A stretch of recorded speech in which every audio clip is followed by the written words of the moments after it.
پچھلے 75 برسوں سے جو ہم دیکھ رہے ہیں، پارلیمنٹ میں بجٹ آتا ہے، اکثریت سے پاس ہو جاتا ہے، اور پارلیمنٹ میں حقیقی معنوں میں اس پہ کام نہیں کیا جاتا۔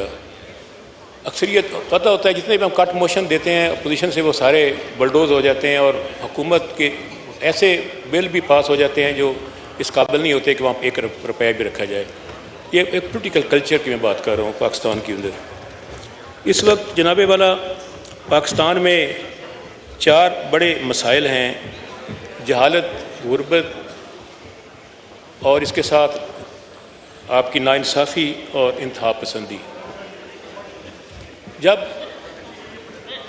ہمارے سے 1 سال بعد آزاد ہونے والا ملک چائنا آگے آتا ہے، اس کی انویسٹمنٹ ایجوکیشن پہ ہوتی ہے، آج دنیا کی دوسری اکنامک طاقت بن کے آتا ہے۔ ایک ہمارے 1 دن بعد 15 اگست کو آزاد ہونے والا ملک صرف بنگلور میں آئی ٹی کی 12 یونیورسٹیاں بناتا ہے، اور آج کا سافٹ ویئر ایکسپورٹ پاکستان کی ٹوٹل ایکسپورٹ سے زیادہ، اور اس وقت وہ دنیا کی 5ویں معیشت ہے، اور اگلے 15-20 سالوں میں تیسری معیشت بننے کی طرف جا رہا ہے۔ جب دنیا کے مذہب ملک یونیورسٹیاں بنا رہے تھے، ہم یہاں پیری ٹیکسیاں بانٹ رہے تھے۔ یہ ہماری ترجیح ہے۔ کبھی ہم موٹر سائیکل بانٹتے ہیں، کبھی ہم لیپ ٹاپ بانٹتے ہیں، اور حالت یہ ہے کہ پوری مسلم امہ کی یونیورسٹیاں اکٹھی کر دیں، اس سے اکیلے سے سارے اکیلا فرانس جو ہے اس کی یونیورسٹیاں 56 مسلم اسٹیٹ سے زیادہ ہیں۔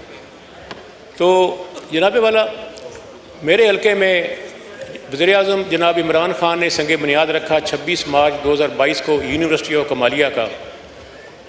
بس یہی جرم بن گیا ہے۔ وہ چارٹرڈ یونیورسٹی ہے، وائس چانسلر موجود ہے، رجسٹرار، ٹریئر سب تنخواہیں لے رہے ہیں، سٹی کیمپس موجود ہے۔ آج کلاسز شروع ہو سکتی ہیں، 2 سال سے وہاں داخلے نہیں ہو رہے۔ یہ ہم کس طرح قوم کو لے کر جا رہے ہیں؟ تو ان نوجوانوں کا کیا قصور ہے جنہوں نے آپ کو ووٹ نہیں دیا؟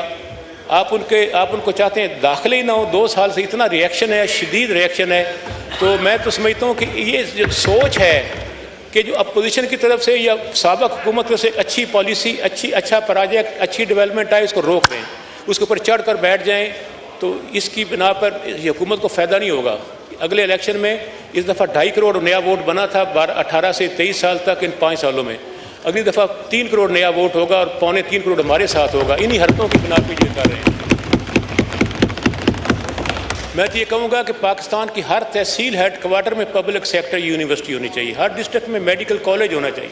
اگر ایسا ہوتا، آج یوکرائن میں، آج کرغستان میں 10,000 پاکستانی بچے ذلیل و رسوا نہ ہو رہے، پاکستان واپس آنے کے لیے سفارشیں نہ کروا رہے ہوتے۔ آج چائنا میں 28,000 بچہ نہ پڑھ رہا ہوتا۔ اس وقت حالت یہ ہے کہ پاکستان کی تاریخ کا سب سے زیادہ بچہ، 6-7 لاکھ بچہ اپنے گھر کی دکان، مکان، زمین بیچ کر بیرون ملک تعلیم کے لیے چلا گیا۔ کیا کرے؟ پاکستان میں تعلیم آپ نے کمرشل کر دی ہے، پرائیویٹ سیکٹر کے حوالے کر دیا ہے، منشیات سے زیادہ پروفیٹیبل بزنس ایجوکیشن کر دی ہے۔ جو ریاست کے فرائض تھے ہم نے پورے نہیں کیے۔ ہم نے ان کو بچوں کو کہا کہ آپ جائیں بھاڑ میں، یا بھاری فیسیں پے کریں پرائیویٹ سیکٹر کو، یا بیرون ملک چلے جائیں، یا پھر آپ دہشت گرد بن جائیں، یا پھر آپ خودکشیاں کریں، یا پھر آپ کرائم میں چلے جائیں، ڈاکے ڈالیں، کچے پکے کے ڈاکو بن جائیں۔ تو ہم قوم میں کیا راہ دکھا رہے ہیں نوجوانوں کو؟ اگر تعلیم کے راستے آپ بند کریں گے، اس کا رزلٹ یہی ہوگا جو آج پاکستان میں نکل رہا ہے۔ اس سے پاکستان کا فارن ایکسچینج باہر جا رہا ہے، پاکستان کا ٹیلنٹ باہر جا رہا ہے، پاکستان کی مہذب جو سماجی اقدار وہ تبدیل ہوتی جا رہی ہے۔ جناب والا دوسرا مسئلہ جو غربت ہے، بنگلہ دیش میں خواتین کے لیے فیکٹریز، گارمنٹس فیکٹریز بنائی گئیں، اور اس کی ایکسپورٹ آج پاکستان سے بھی زیادہ ہو گئی۔ ہم یہاں بے نظیر انکم سپورٹ پروگرام میں 450 ارب روپے رکھتے ہیں، خواتین کو لمبی قطاروں میں کھڑا کر کے بھکاری بنا دیا پوری قوم کو ہم نے۔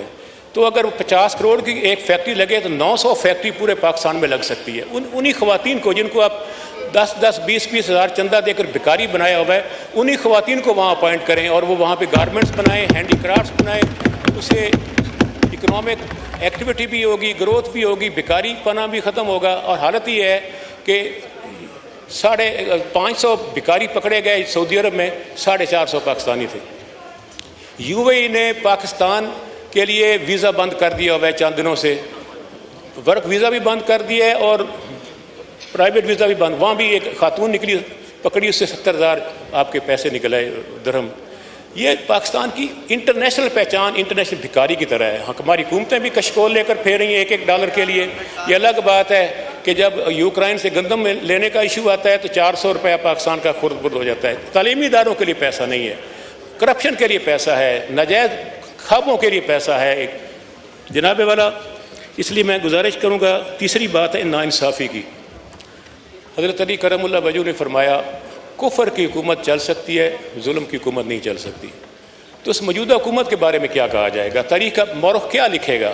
کیا یہ حقیقت نہیں ہے کہ اس ملک میں خواتین, بچے, بزرگ عمران خان سمیت جیلوں کے اندر 1.5 سال سے ان کا نہ ٹرائل ہوتا ہے, نہ ان کو جیل میں باہر نکلنے کا موقع ملتا ہے. چھوٹا سا وکیل میں بھی ہوں, کم از کم ان کو بیل آؤٹ تو کر سکتے ہیں. سارے کیسز میں ان کو ضمانتیں دے کر, یہ تو دنیا میں ریشو دیکھیں, دنیا میں 3/4 انڈر ٹرائل پرزنر جو ہیں وہ جیلوں سے باہر ہوتے ہیں.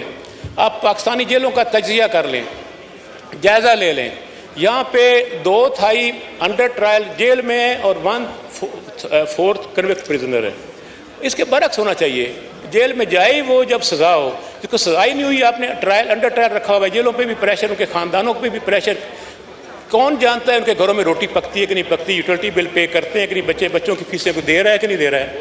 تو یہ ظلم کا نظام نہیں چلنا چاہیے. میں ایک مطالبہ کرتا ہوں فلور آف ہاؤس کہ سارے قیدیوں کو فل فور عمران خان سمیت امیڈیٹلی بیل آؤٹ کیا جائے تاکہ یہ ظلم کا نظام جو ہے اس کو سمیٹا جا سکے.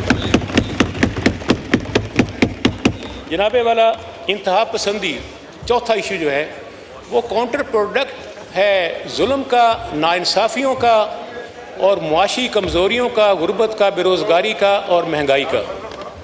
اس سے گزشتہ روز جو سوات میں مدین میں واقعہ ہوا ایک شرمناک واقعہ ہے. کیا اس ملک میں قانون کی یہی حالت ہے؟ کوئی شخص اس ملک میں محفوظ نہیں ہے. یقین جانیں, ایک بہت سینئر جج سے میں ملا, ابھی ریٹائر ہو گئے, بہت ایک ہائی کورٹ کے چیف جسٹس تھے. وہ کہنے لگے میں کراچی گیا ود فیملی, آج ہی میرا دوست تھا, اس نے کہا کہ جناب جب نکلنا ہو تو 2 گاڑیاں ہم پروٹوکول کے لیے آپ کی سیکورٹی کے لیے دیں گے, ورنہ باہر حالات اچھے نہیں ہیں, آپ باہر نہ نکلیں. ایک ہائی کورٹ کا چیف جسٹس کی فیملی کے لیے اگر کراچی میں باہر نکلنے کے لیے آزادی نہیں تو عام شہری کا کیا حالت ہوگی؟ پورے ملک کی حالت ہے. جناب والا, اسی طرح ان کا کاؤنٹر پروڈکٹ ہوا ہے تشدد, مایوسی اور جرائم. کیا یہ حقیقت نہیں ہے کہ تمام حالات کی بنا پہ 1947 کے بعد دوسری بڑی ہجرت ان 2 سالوں میں ہوئی ہے. 10 لاکھ بزنس مین جو بھوکے ننگے نہیں تھے, بزنس کر رہے تھے, صنعت کار تھے, سارا کچھ بیچ بچا کے فیملی کے ساتھ امیگریشن لے کر باہر چلے گئے, جس کی ایک جھلک $12.5 ارب آپ نے دیکھا. دبئی میں 17,000 پاکستانی خاندانوں کے, یہ تو وہاں دبئی تو وہ لوگ گئے ہیں جو زیادہ پڑھے لکھے نہیں ہیں. زیادہ پڑھے لکھے انگلش جاننے والے تو ویسٹ میں چلے گئے ہیں, امریکہ چلے گئے ہیں, کینیڈا چلے گئے ہیں, وہ ادھر نہیں آئے. اس سے اندازہ کریں کتنے لوگ ملک سے باہر گئے. کوئی 5 لاکھ سے زیادہ technocrats, doctors, engineers, IT specialist, وہ بھی جو برسے روزگار تھے وہ برین ڈرین ہوا ہے, سرمایہ کا ڈرین ہوا ہے. طالب علم باہر جا رہے ہیں. اس مایوسی کو ختم کرنے کے لیے سوشل کانٹریکٹ ہے کیا؟